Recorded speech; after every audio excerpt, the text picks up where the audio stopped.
भक्तों, मैं एक सुंदर प्रसंग आपको मैं सुनाऊं। एक परम संत हुए हमारी धराधाम पर, उनके पूर्व का मैं वृत्तांत बताऊं। एक बार एक महात्मा थे, महात्मा अवध से पधारे, हर जगह सीताराम सीताराम श्री राम श्री राम का जाप करते रहते थे, गोविंद का गुणगान करते रहते थे। भक्तों, एक दिन वो महात्मा एक नगर में पधारे, एक धर्मशाला में रुके। धर्मशाला में एक कमरा लिया और वहां बैठकर अपने जो संगी साथी थे उनके साथ बैठकर सुबह जल्दी ब्रह्म मुहूर्त में उठते और गोविंद का नाम ले रहते, सीताराम सीताराम सीताराम का जाप करते रहते थे परम संत। भक्तों, उसी धर्मशाला में एक सज्जन रहते थे। अब शहरों की धर्मशाला, शहरों के लोग आप जानते हो, रात को लेट तक तो जगेंगे, सुबह लेट तक उठेंगे, अब नियम ही है। एक व्यक्ति और रहते थे, किसी दूर से गांव से आए थे शहर में किसी काम से, अब रात को 2-2 3-3 बजे तक काम करें और सुबह महाराज जी 4 बजे उठते ही सीताराम सीताराम सीताराम सीताराम का जाप कर दे। तो भक्तों, उस व्यक्ति की नींद में विघ्न आएगा ना, ढोलक बजीरे से सीताराम सीताराम के जाप करेंगे तो विघ्न आने लगा। एक दिन सहन किया, 2 दिन सहन किया, तीसरे दिन जैसे ही महाराज जी ने सीताराम सीताराम का जाप किया, वो सज्जन, वो व्यक्ति उठकर आए और महाराज जी से कहने लगे, महाराज जी ये क्या क्या क्या क्या सीताराम सीताराम कर रहे हो, ये ऐसे ऐसे काम नहीं चलेगा। कहू रहीम कैसे निभे कैर बैर को संग, और वो डोलत रस आपनो उनके फाटत अंग। वो तो अपने सीताराम रूपी रस में डूब रहे हैं और वो सज्जन के तो बड़ी समस्या हो रही है। भैया, हम तो सुबह तो आराम थोड़े सोए थे और अब मुझे सीताराम सीताराम की धुन में जगा दिया है। महात्मा के पास आए सुबह सुबह, बड़े सवेरे संत जन करते सीताराम, और इनके सीताराम ने कर दी नींद हराम। कि महाराज जी, आपके सीताराम सीताराम के चक्कर में हम अभी तो सोए थे 2 बजे और अभी 4 बजे फिर आपने जगा दिया हमको। ऐसे काम नहीं चलेगा। संत ने कहा, अरे भैया ऐसे काहे को कह रहे हो, सीताराम सीताराम तो पावन नाम है। ये सीताराम, ये भगवान राम ही तो सबको सब कुछ देते हैं भैया, सबके दाता राम। तुम भी इस मंत्र का जाप किया करो भैया, सब कामना पूरी हो जाएगी, सबको यही तो देने वाले हैं। लेकिन वो व्यक्ति नहीं मान रहा है। संत ने कहा, हुआ नहीं है और न होगा प्रभु सरी का दाने, और पापी धर्मी सबको देता अन्न पवन और पानी।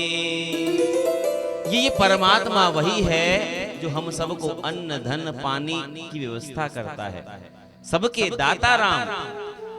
उस व्यक्ति ने कहा कि महाराज जी, हम कैसे मान ले सबके दाता राम, हम तो हमारी मेहनत से कमाते हैं, मेहनत से खाते हैं। नहीं भैया, जिसे राम जी को देना होता है ना, वो राम जी देकर के मानता है। सबको भोजन पानी देने वाले राम जी हैं भैया। और यदि कोई भोजन ना करना चाहे तो, भोजन कोई ना करना चाहे तो भैया, राम जी को जिसको भोजन पवाना है ना, या तो प्रेम से पवा देंगे, और नहीं पाएगा प्रेम से लठ से पवा देंगे। लेकिन जिसको पवाना है, भोजन खिलाना है, उसको राम जी भोजन खिला के ही मानेंगे। और कोई नहीं खाना चाहे तो भैया नहीं खाना चाहे, लेकिन राम जी ने चाह लिया कि इसको भोजन खिलाना है तो भोजन खिलाकर ही वो दम लेंगे। ठीक है महाराज, हमको खिलाकर देखना, हम आज जा रहे हैं और कल दिन भर हम भूखे रहेंगे, हमें कल भोजन खिला के देखना आपके राम जी हमें भोजन कैसे खिलाते हैं। यदि हमें राम जी ने भोजन करवा दिया तो हम आपकी तरह संत बन जाएंगे, आपके चरणों में बैठ जाएंगे। और नहीं खिला पाए तुम्हारे राम जी हमको भोजन, तो तो महाराज जी आपको ये संत वंत का चोगा छोड़कर हमारे जैसे बनना पड़ेगा। महाराज ने कहा ठीक है भैया, जाही विधि राखे राम ताही विधि रही है। भक्त वो सज्जन चल दिया नगर से दूर वन में, कि ऐसी जगह जाकर बैठता हूं कि देखता हूं कि राम जी मुझे भोजन अब कैसे करवाते हैं, मैं भोजन बिल्कुल करूंगा ही नहीं। एक वन में गया कि यहाँ कोई आएगा ही नहीं तो हमें भोजन कैसे कराएगा। उस वन में भी एक वृक्ष के ऊपर चढ़कर बैठ गया, वो हमें ढूंढ ना ले। एक बरगद का एक वट का बड़ा घना वृक्ष, उस वृक्ष पर जाकर बैठ गया, पत्तों की झुरमुट में जाकर के वो छुप गया कि अब देखो कोई मुझे भोजन कैसे करवा पाता है। भक्तों लेकिन कहा ना आपको जाको राखे साइया, और जो गोविंद ने जो सोच लिया ना हो ही है वही, जो राम रचि राखा क्यों करे तरक बढ़ावे हासा। जो राम जी ने सोच लिया वो होकर रहेगा। उसी वृक्ष पर वो बैठा हुआ है, पत्तों के झुरमुट में छुपा हुआ है। एक व्यापारियों का दल वहां से गुजरा। व्यापारियों ने सोचा भैया यहीं बैठकर अपना कुछ भोजन प्रसादी बनाते हैं और पान कर लेते हैं। वहीं बैठकर वो व्यापारी भोजन बनाने लगे। उस व्यक्ति ने सोचा भैया संत की बात कुछ तो सही है, भोजन देखो नीचे ही भोजन आ गया, लेकिन हम उतरेंगे नहीं, हम भोजन करेंगे नहीं तो भगवान खिलाएगा कैसे, हम नीचे उतरेंगे ही नहीं। भक्तों उन व्यापारियों ने भोजन बनाया, भोजन पान किया, और जो भोजन बच गया उसको पैक करके रखने लगे, भैया आगे रास्ते में इसको खा लेंगे। उसी समय जोर से घोड़ों की आवाज सुनाई दी। व्यापारियों ने कहा भैया डाकू आ गए, डाकू आ गए, भागो भागो भागो। भक्त अपने धन की पोटली को फटाफट रखा, भोजन को वहीं छोड़कर सीधे भाग गए वो व्यापारी। अब डाकू बेचारे भागे भागे आए, देखा कि एक वृक्ष के नीचे भोजन पड़े, बढ़िया बढ़िया खुशबू आ रही है। वो जो और डाकू थे उनका मारा, रे सरदार मजे हो गए, आज तो हम भी कई दिन से भूखे हैं, बढ़िया चकाचक माल मिलेंगे, जल्दी आ जाओ भोजन करते हैं। डाकू उनका रुक जाओ भैया, ऐसे निर्जन वन में भोजन की व्यवस्था मतलब कोई ना कोई गड़बड़ी हो सकती है भैया। उस भोजन के चक्कर में, भूख के चक्कर में गलती मत कर बैठना। कोई राजा के सैनिकों ने कोई भोजन में विष मिला दिया हो, कोई चक्कर पड़ गया हो तो दिक्कत हो जाएगी। हो सकता है किसी ने जहर मिला दिया हमको मारने के लिए। हाँ महाराज ये तो सही बात है। तभी वो एक डाकू बोला महाराज यदि जिसने वो मिल जाएगा ना मुझे, जिसने जहर मिलाया होगा उसको मैं गोली चला दूंगा, उसको गोली चला के मार दूंगा। ऊपर बैठा है वो व्यक्ति, अब उसने गोली चला दूंगा, डर से कांपने लगा। अब कांपे तो पत्ते हिले। सरदार ने कहा देखो कोई छुप के बैठा है, उसको पकड़ के लाओ, पकड़ के लाओ, कौन छुप के बैठा है। भक्तों उसको पकड़ा, नीचे बुलाया, गोली मत मारो, गोली मत मारो, सुनी बोली सबीत बरी, आए तुम्हारा सब हुक्म बजाऊंगा। तुम जो कहोगे वो कर दूंगा, लेकिन गोली मत मारो। तुम्हारे सारे ये वजन को सिर पे रख के चलूंगा, तुम जो कहोगे वो करूंगा, लेकिन गोली मत मारो। तुम जो कहोगे वो करूंगा, अच्छा हम जो कहेंगे वो करेंगे। ऐसा है भोजन कर, भोजन तो मैं नहीं करूंगा,